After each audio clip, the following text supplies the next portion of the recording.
നമസ്കാരം, ഞാൻ doctor Monica. പുതിയൊരു വീഡിയോയിലേക്ക് എല്ലാവർക്കും സ്വാഗതം.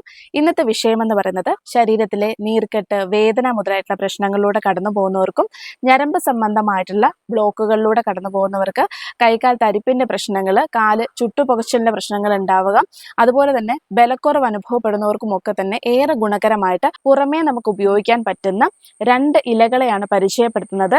ഇത് വ്യത്യസ്ത രീതികളിൽ നമുക്ക് പ്രയോജനപ്പെടുത്താൻ പറ്റുന്നതാണ്. ചിലത് ഇതിന്റെ നീരായിട്ടുള്ള രീതിയിൽ മാത്രം എടുക്കാറുണ്ട്, മറ്റ് ആവി കൊള്ളിക്കുന്ന രീതികളാണ്. മറ്റൊന്നെന്ന് പറയുന്നത് ഇതിന്റെ ലേപനം പോലെ നമുക്ക് പുരട്ടാൻ പറ്റുന്നതാണ്. ഏതൊക്കെയാണ് അവ എന്നുള്ളതും എങ്ങനെയാണ് ഉപയോഗപ്പെടുത്തേണ്ടത് എന്നുള്ളതും ഒക്കെ തന്നെ ഈ ഒരു വീഡിയോയിലൂടെ നിങ്ങൾക്ക് മനസ്സിലാക്കാം.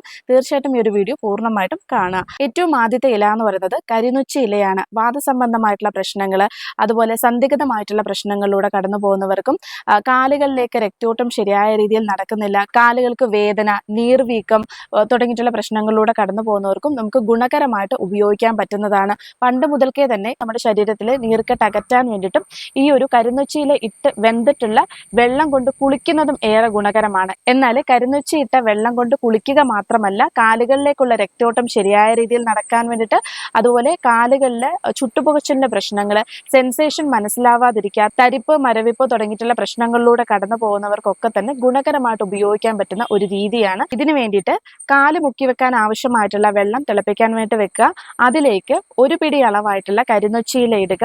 അതുപോലെ തന്നെ അതിന് നേർ പകുതിയായിട്ട്, അതായത് പകുതി പിടി അളവായിട്ടുള്ള പുളിയുടെ ഇല കിട്ടുകയാണെങ്കിൽ അത്രയും ഗുണകരമാണ്. പുളിയില ഇടാം. പുളിയില കിട്ടാത്തവരാണെന്നുണ്ടെങ്കിൽ മുരിങ്ങയില ഉണ്ടെന്നുണ്ടെങ്കിൽ മുരിങ്ങയില നമുക്ക് ഇടാൻ പറ്റുന്നതാണ്. ഈ 2 ചേരുവകൾ ചേർത്തിട്ട് നല്ല രീതിയിൽ വെള്ളം നമുക്ക് വെന്തെടുക്കുക, തിളപ്പിച്ചെടുക്കുക. ഒന്ന് ആറിയതിനു ശേഷം വേണം നമ്മൾ കാല് മുക്കി വെക്കാൻ വേണ്ടിയിട്ട്. കാല് പൊള്ളിക്കുന്ന രീതിയിൽ വെള്ളം ഒരിക്കലും നമ്മൾ അത്ര അളവിൽ ചൂടോടെ രീതിയിൽ നമ്മൾ വെക്കാൻ പാടില്ല. നമ്മുടെ കാല് പൊള്ളാത്ത രീതിയിൽ അനുസരിച്ചിട്ടുള്ള ചൂടിൽ മാത്രമാണ് മുക്കി വെക്കേണ്ടത്. മുക്കി വെക്കുന്നതിന് തൊട്ട് മുന്നേ ആയിട്ടുള്ള രീതിയിൽ ഒരു ചെറിയ കഷ്ണം പച്ചക്കർപ്പൂരവും കൂടി അതിനകത്തേക്ക് ചേർക്കേണ്ടതാണ്. വളരെ ചെറിയ കഷ്ണം മാത്രമാണ് ചേർക്കേണ്ടത്. പച്ചക്കർപ്പൂരവും ചേർത്തതിന് ശേഷം നമുക്ക് സഹിക്കാൻ പറ്റുന്ന ചൂടോട് കൂടിയിട്ട് കാല് മുക്കി വെക്കാം. കാല് മുക്കി ഒരു 5 തൊട്ട് 7 മിനിറ്റ്, അല്ലെങ്കിൽ കൂടിപ്പോയിട്ടുണ്ടെങ്കിൽ ഒരു 10 മിനിറ്റ് വരെ മാത്രമാണ് കാല് മുക്കി വെക്കേണ്ടത്. ആ ഒരു വേദനയുള്ള ഭാഗത്തും നീർക്കെട്ടുള്ള ഭാഗത്തും ഒക്കെ തന്നെ, പ്രത്യേകിച്ച് കാലിന്റെ കണ്ണഭാഗങ്ങളിലുള്ള നീർക്കെട്ടൊക്കെ തന്നെ, നീര് വലിയാൻ വേണ്ടിയിട്ടൊക്കെ തന്നെ ഏറെ ഗുണകരമാകുന്ന ഒരു മെത്തേഡാണിത്. ഇത് നിങ്ങൾ ചെയ്തു നോക്കുക. ഒരു 3 തൊട്ട് 7 ദിവസം വരെയാണ് കണ്ടിന്യൂസ് ആയിട്ട് നിങ്ങൾ ഇതുപോലെ തന്നെ ചെയ്യേണ്ടത്. ഇനി നമ്മുടെ ശരീരത്തിൽ കാലുകൾക്ക് മാത്രമല്ല, നിങ്ങൾക്ക് മറ്റു പല ഭാഗങ്ങളിലെ വേദനകൾ ഉണ്ടെന്നുണ്ടെങ്കിൽ ഇതേ വെള്ളം തന്നെ നമുക്ക് ആവി കൊള്ളാൻ പറ്റുന്നതാണ്. അതായത് നമുക്കൊരു തുണി മുക്കിയിട്ട് ആ ഒരു വേദനയുള്ള ഭാഗങ്ങളിലൊക്കെ തന്നെ വെച്ചു കൊടുത്ത് ഏകദേശം ഒരു 5 മിനിറ്റ് അളവെങ്കിലും ചൂടോട് കൂടിയിട്ട് വെച്ചു കൊടുക്കുക. ഒരിക്കലും പൊള്ളിക്കരുത്. പ്രത്യേകമായിട്ട് എടുത്തു പറയാണ്, പൊള്ളിക്കാത്ത രീതിയിലുള്ള ചൂട് വേണം എടുക്കാൻ വേണ്ടിയിട്ട്. വളരെ എഫക്റ്റീവായിട്ട് വേദന, നീർക്കെട്ട് മുതലായിട്ടുള്ള പ്രശ്നങ്ങൾ അകറ്റാൻ ഗുണകരമാണ്. ഇനി ഇതുപോലെ പോലും നിങ്ങൾക്ക് സമയം കിട്ടുന്നില്ല എന്നുണ്ടെങ്കിൽ നേരത്തെ പറഞ്ഞതുപോലെ തന്നെ ഈ പറഞ്ഞിട്ടുള്ള ചേരുവകളൊക്കെ തന്നെ ചേർത്തിട്ടുള്ള വെള്ളം നമുക്ക് കുളിക്കാൻ വേണ്ടിയിട്ട് ഉപയോഗിക്കാൻ പറ്റുന്നതാണ്. ഇനി കുളിക്കാൻ പോകുന്നതിന് മുന്നേ ആയിട്ട് ഏതെങ്കിലും തരത്തിലുള്ള വാദസംബന്ധമായിട്ടുള്ള നിങ്ങൾക്ക് എണ്ണകളോ തൈലങ്ങളോ ഒക്കെ ഉണ്ടെന്നുണ്ടെങ്കിൽ അത് ചെറുതായിട്ടൊന്ന് ചൂടാക്കി ശരീരത്തിൽ പുരട്ടിയതിന് ശേഷം ഈ വെള്ളം കൊണ്ട് കുളിക്കുന്നതും ഏറെ ഗുണകരമാണ്.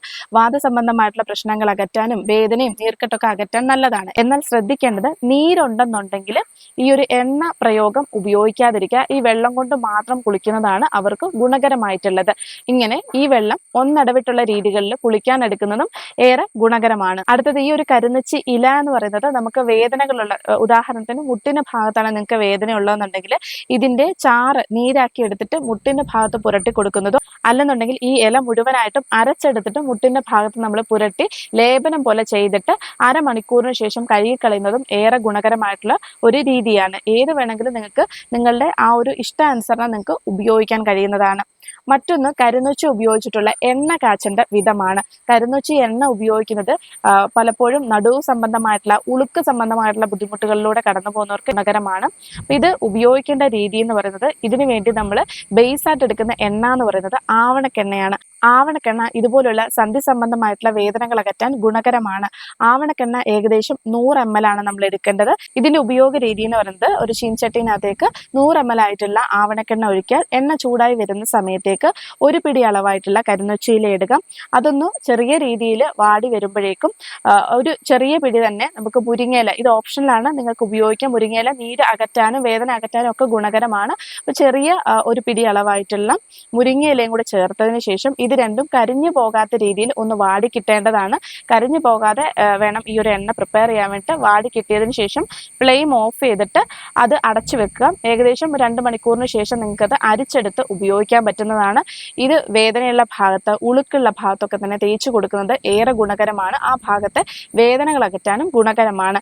ഇങ്ങനെ 3 വ്യത്യസ്ത രീതികളിൽ നമുക്ക് കരിനൊച്ചി ഇലേനെ ഉപയോഗപ്പെടുത്താൻ പറ്റുന്നതാണ്. ഏതാണ് നിങ്ങൾക്ക് കൂടുതൽ ബെനിഫിറ്റ് എന്ന് തോന്നുന്നത്, അത് നിങ്ങൾക്ക് എളുപ്പത്തിൽ നമുക്ക് ഉപയോഗിക്കാൻ പറ്റുന്നത് ഏതാണെന്ന് മനസ്സിലാക്കി അത് നിങ്ങൾക്ക് ഉപയോഗിക്കാൻ കഴിയുന്നതാണ്. അടുത്ത ഇല എന്ന് പറയുന്നത് എരുക്കിന്റെ ഇലയാണ്. എരുക്കിന്റെ ഇലയും ഇതേപോലെ തന്നെ വേദന, നീര് തുടങ്ങിയിട്ടുള്ള ബുദ്ധിമുട്ടുകൾ അകറ്റാൻ ഏറെ ഗുണകരമാകുന്നതാണ്. ആയുർവേദത്തിൽ തന്നെ ഒരുപാട് ഔഷധങ്ങളിൽ പ്രധാനമായിട്ടും ഒരു വേദന സംഹാരി പോലെ തന്നെ ഉപയോഗിച്ചു പോരുന്നതാണ്. ഉപയോഗ രീതി എന്ന് പറയുന്നത് ഒരു പാൻ ചൂടാക്കി അതിനകത്തേക്ക് കുറച്ച് എള്ളെണ്ണ ഒഴിക്കുക. അതിനു പുറമെ 2 മീഡിയം സൈസ് ആയിട്ടുള്ള എരിക്കിന്റെ ഇല വെക്കുക. ഈ ഒരു ഇല ചൂടാകുന്ന സമയത്തേക്ക് ഗ്യാസ് ഓഫ് ചെയ്തിട്ട് ചെറു ചൂടോട് കൂടിയിട്ട് എവിടെയാണോ നിങ്ങൾക്ക് വേദനയുള്ളത്, ഉദാഹരണത്തിന് മുട്ടിനാകാം അല്ലെങ്കിൽ കൈയുടെ ഭാഗത്താവാം, ആ ഭാഗത്തേക്ക് ഈ ഒരു എരിക്കിൻ്റെ ഇല വെച്ച് കൊടുത്തിട്ട് ചെറു ചൂടോട് കൂടിയിട്ട്, ഒരിക്കലും രോഗിയെ പൊള്ളിക്കാൻ പാടുള്ളതല്ല, പൊള്ളാത്ത രീതിയിൽ നമ്മൾ വെച്ച് കൊടുക്കുക. ചെറു ചൂടോടുകൂടി വെച്ച് കൊടുത്തിട്ട് ഒരു തുണി കൊണ്ട് അത് പുറമേ കെട്ടിവെക്കുക. എന്നിട്ട് ഒരു 2 മണിക്കൂറിന് ശേഷം നിങ്ങൾക്കത് അഴിച്ചെടുത്ത് മാറ്റാൻ പറ്റുന്നതാണ്. വളരെ ഫലപ്രദമായിട്ടുള്ള ഗുണങ്ങൾ നൽകുന്നതാണ്. എരിക്കിൻ്റെ ഇല എന്ന് പറയുന്നത് തീർത്തും വേദന സംഹാരിയായിട്ട് തന്നെ നമ്മൾ ആയുർവേദത്തിൽ ഉപയോഗിച്ചു പോരുന്നതാണ്. ഇനി ഇതുപോലെ ചെയ്യാൻ ബുദ്ധിമുട്ടുള്ളവർക്ക് കുളിക്കുന്ന വെള്ളത്തിൽ നമുക്ക് എരിക്കിൻ്റെ ഇല മുറിച്ചിട്ട് ആ വെള്ളം തിളപ്പിച്ച് കുളിക്കാൻ ഉപയോഗിക്കുന്നതും ഏറെ നല്ലതാണ്. ഇതും ഇതേപോലെ തന്നെ എഫക്റ്റ് നൽകാൻ വേണ്ടി സഹായകരമാകുന്നതാണ്. ഇങ്ങനെ 2 വ്യത്യസ്ത തരത്തിലുള്ള ഇലകൾ നമ്മുടെ വേദനകൾ അകറ്റാൻ വേണ്ടി, നീർക്കെട്ടുകൾ അകറ്റാൻ വേണ്ടിയൊക്കെ തന്നെ ഉപയോഗിക്കാൻ പറ്റുന്നതാണ്. വളരെ എളുപ്പത്തിൽ നിങ്ങൾക്ക് കിട്ടാൻ സാധിക്കുന്ന ഇലകളാണ് തിരഞ്ഞെടുത്തിട്ടുള്ളത്. അതും ഏറ്റവും ഗുണകരമായിട്ടുള്ള റിസൾട്ടുകൾ നൽകുന്നതുമാണ്. ഇന്നത്തെ വീഡിയോ പറ്റിയിട്ടുള്ള അഭിപ്രായങ്ങൾ തീർച്ചയായിട്ടും കമന്റ് ബോക്സിൽ അറിയിക്കുക. അതുപോലെ ഇത് നിങ്ങൾക്ക് ഉപകാരപ്രദമായിട്ടുണ്ടെങ്കിൽ ഒരുപാട് ആൾക്കാരിലേക്ക് ഈ ഒരു ഇൻഫർമേഷൻ ഷെയർ ചെയ്യുക. അടുത്തൊരു വിഷയമായിട്ട് നമുക്ക് കാണാം. നന്ദി.